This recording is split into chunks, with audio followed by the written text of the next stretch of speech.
Hello, Clara fans. I'm here to announce my new biography of Clara Schumann. I'm Sarah Fritz, and the book is titled Madame Composer, The Virtuosic Genius of Clara Schumann, published by Pegasus Books, out September 29th, 2026. It's available for pre-order now. The links are below in the description, and I cannot wait to tell you about this project I've been working on for so many years. My motivation to write this book grew out of so many people asking me on Twitter to write it, because everyone was getting their information about Clara from books about her husband and Johannes Brahms, which those books are great. They're well researched. I highly recommend them. But casting Clara Schumann as a side character will always be an inaccurate representation of her history. Her fame in the 19th century was so enormous, it's kind of hard for us to fathom. Her life and influence on music history was so gigantic, only her own book can possibly capture it. She was not a sideshow. She was the main event on thousands of concerts across Europe for over 60 years. Madame Composer is far from the first biography of Clara Schumann. That was written by Bertold Litzmann in 1908 and overseen by her daughter. The biography of Clara Schumann that some of you may know, Clara Schumann, the Artist and the Woman by Nancy B. Reich, is from 1985 originally. And it's an excellent book. I highly recommend it. If you haven't, please do. My book is different because rather than focusing on her work as an artist and as a performer, Madame Composer, as you might guess by the title, focuses on Clara Schumann's composing, something that's not been done in a biography of her before. I still talk a great deal about her personal life, don't worry, and on her experience as a woman in the world and her performing and her enormous career and influence in the music history.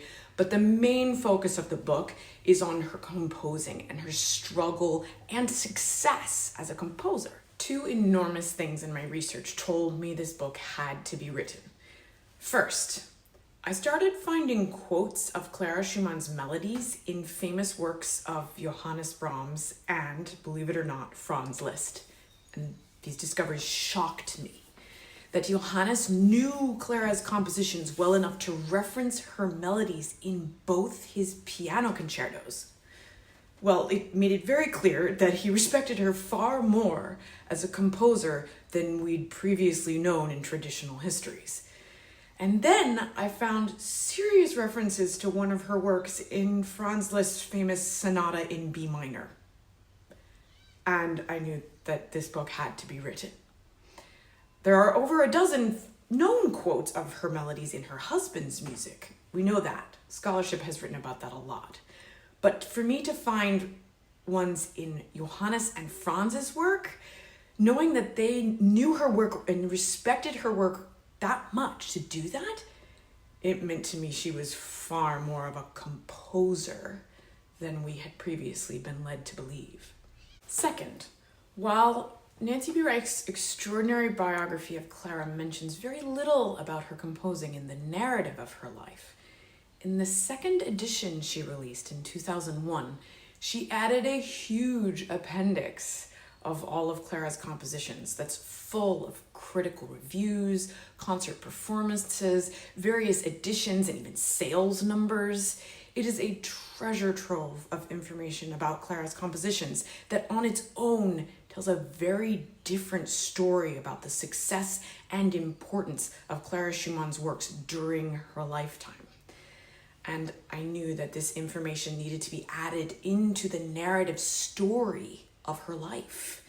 In fact, I think Clara's life makes far more sense with it. My other main point in Madame Composer is to highlight Clara Schumann's epic role in the creation of the classical music canon itself. It's become abundantly clear in my research that classical music, the art form as we know it today, would not be the same if not for Clara Schumann. Her influence on the canon is immeasurable. She helped make the works of most canon composers' standard piano repertoire. Bach, Beethoven, even Mozart owe a great deal of the respect of their piano works to Clara. She gave countless city premieres of the works of Chopin and Mendelssohn, not to mention how she made her husband famous with her concerts. She also was the most famous person performing the works of Brahms for decades.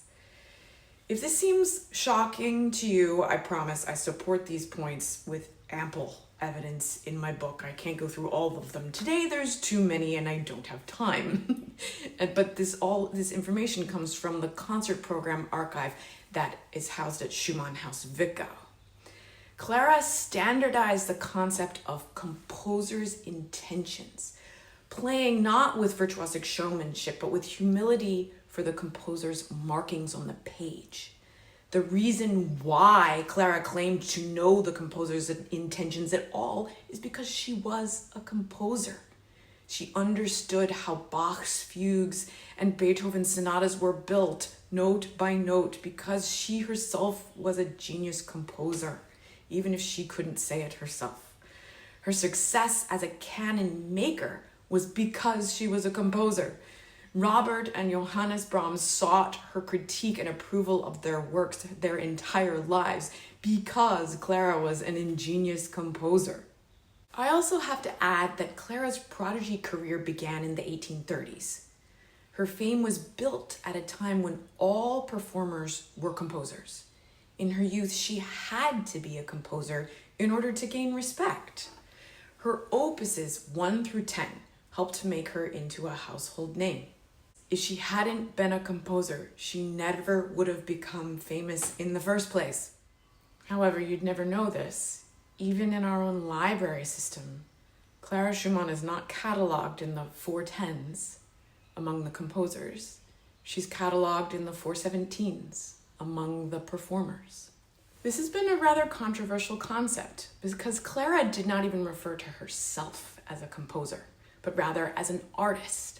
And so far, most biographies have honored her in that way, still calling her as she called herself. However, I'm going to go against that, which I think probably would have made Clara Schumann herself a little bit uncomfortable. But I argue that there's plenty of proof in her life's work that is too overwhelming to deny. That Clara believed it would be arrogance to call herself a composer, a man's profession. And by not calling her that, we perpetuate her own internalized misogyny born of her time. We know better now in the 21st century that not only can a woman be a composer, but Clara Schumann composed music. She published it. She was a composer. The telling of her story as only an artist or only a virtuoso misses a huge part of her skill set. A number of diary quotes survive where Clara expressed how much she loved composing. And in those quotes, she implies that she loved it even more than performing. That composition was a central part of her prodigy education from the very beginning, and that she worked incredibly hard at it throughout her marriage via intensive composition counterpoint fugue study. And it takes an entire book to fully explain just how important composition was to her life's work, even as a performer and a creator of the canon as we know it. It's true she only published 23 opuses, although I'd argue what exactly is the right number of works that a composer requires in order to be a composer, and since when has quantity been the marker of standard? But anyway.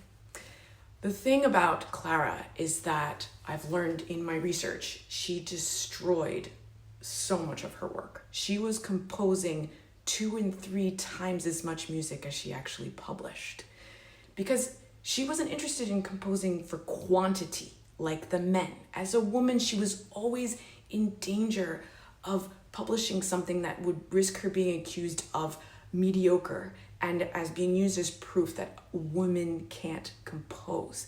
So she was only publishing work for quality, not quantity. I'm going to share something with you that's personal and hopefully a little funny. The day I realized that I needed to put composer in the title of my book, I had a panic attack. My palms got sweaty and my heartbeat was racing. And why? Because of music school indoctrination. The idea still of telling a music professor that Clara Schumann was a composer still gives me heart palpitations, even after writing an entire book to prove my point. I know I'm right, but that's how strong the unwritten rule is in music academia and the establishment, that women can't be great composers and weren't. And here's another funny example. A few years ago on Reddit, there was a young woman music student who posted about how much she loved and admired Clara Schumann, but kept having to repeat this caveat that not as a composer. She knew she wasn't great as a composer. And still, the Reddit horde lambasted her that Clara was a mediocre composer and how could you admire her? And this book, if for no one else, is written for every young woman who has admired Clara and sought to see her as a role model, but was taught that she could never be a role model or example as a composer. I'm here to tell you that she was just as great as a composer, and you can't admire her for that. Now, I hope some men will also read the book too, but for the women out there, you understand. I still get awful harassments about this on social media every week. People saying that I shouldn't celebrate a mediocre composer, and I address that in full in the book. It takes an entire book also to show just how worthwhile her work is. That when you approach it from the lens of genius, the gems of genius throughout her work come popping at you so much you can't help but write a book about it. Thanks for watching. That's all for now. Madame Composer, the Virtuosic Genius of Clara Schumann will be here September 29th, 2026. It's available for pre-order at book retailers, links in the description below. Also look out for the UK edition. That should be coming out in October. The cover is equally fabulous.